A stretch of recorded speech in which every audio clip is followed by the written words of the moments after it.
آخری نتیجہ تو جو بھی کچھ اپس اینڈ ڈاؤنز آئیں گے تلک الایام نداولھا بین الناس، آخری نتیجہ ڈراپ سین وہ یہ ہوگا کہ اللہ کے دین کا بول بالا ہوگا اور پوری دنیا پر محمد کے لائے ہوئے دین صلی اللہ علیہ وسلم کی حکومت قائم ہوگی۔ وہ گویا قیامت کی تمہید ہوگی، اس کے بعد بس قیامت آئے گی، کیونکہ مقصد کائنات، تخلیق کائنات پورا ہو جائے گا۔ پوری مخلوقات کے اندر مقصد تخلیق، کلائمیکس آف کریشن محمد الرسول اللہ صلی اللہ علیہ وسلم، دین کی تکمیل محمد الرسول اللہ صلی اللہ علیہ وسلم۔ اور اس خلافت عرضی کے لیے جو حضرت آدم کو خلافت دی گئی تھی، جب اس میں وہ خلافت پوری دنیا پر قائم ہو جائے گی، اس کا مقصد پورا ہو جائے گا، and that will be the beginning of the end. اس کے بعد قیامت ہے۔ آخری نتیجہ تو یہ نکلنا ہے۔ اس سے پہلے سزائیں ہمیں بھی مل رہی ہیں، اور یہاں میں کانٹے کی بات جو چھوڑ گیا تھا اس کو بیان کر دوں۔ اللہ نے اس مغضوب علیہم قوم کو، اس ملعون قوم کو کیوں اب تک چھوٹ دیے رکھی؟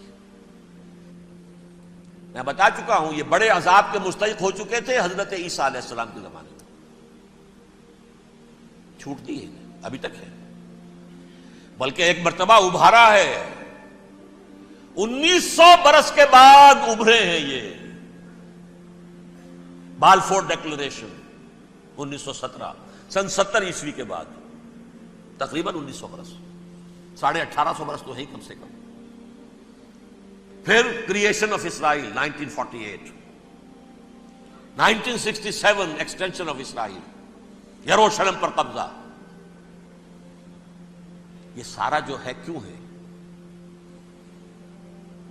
اللہ تعالیٰ اس خیر امت محمد صلی اللہ علیہ وسلم، اس کے بہترین حصے کو سزا ان ملعونوں کے ہاتھوں دے رہا ہے۔ کیوں؟ جو جرم انہوں نے کیا تھا وہی ہم نے کیا۔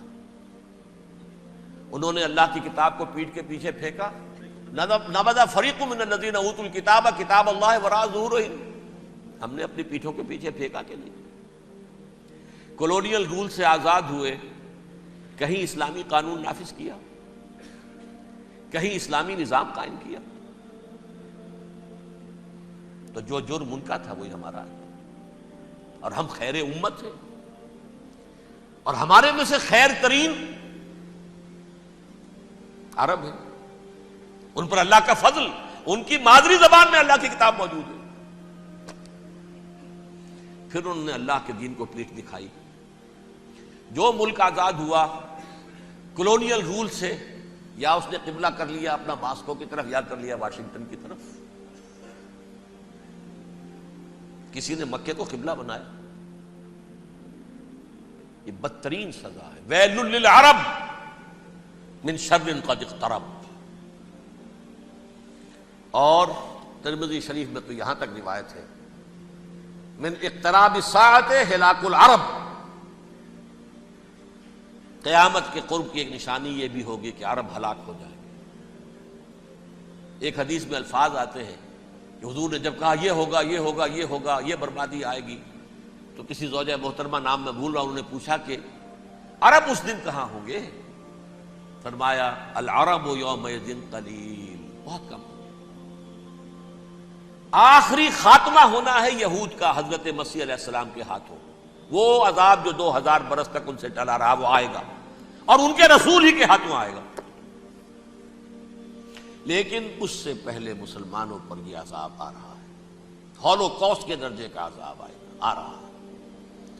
البتہ ہم پاکستانی اس میں یوں سمجھ لیجئے کہ وہ تو خبریں موجود ہیں احادیث میں، وہاں تو جو ہونا ہے، اتنے انسان مریں گے کہ ایک پرندہ جو ہے اڑتا چلا جائے گا، وہ نہیں چاہے گا کہ نیچے اترے تو کسی لاش پر اترے، اسے جگہ نہیں ملے گی زمین خالی کر کہیں اتر سکے، تھک ہار کر گرے گا، مرے گا تو بھی لاش کے اوپر گرے گا۔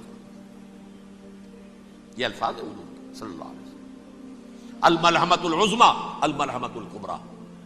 یہ لاسٹ کروسیڈ، ٹرمپٹ اخبار نے، میں اس کا فوٹو سٹیٹ بھی کبھی آپ کو دکھا دوں، ویسے میرے ساتھ ہے وہ رسالہ ٹرمپٹ، دی لاسٹ کروسیڈ، اس کی تیاری ہو رہی ہے۔ وہ الملحمۃ العظمیٰ اور ملحمۃ الکبریٰ جو ہے وہ آنے والی ہے۔ ابن ماجہ میں کبریٰ کہا ہے، اکبر کا مؤنث کبریٰ، ملحمہ کبریٰ سب سے بڑی جنگ، اور ملحمہ عظمیٰ سب سے عظیم جنگ، یہ ہوگی اور بہت جلد ہوگی۔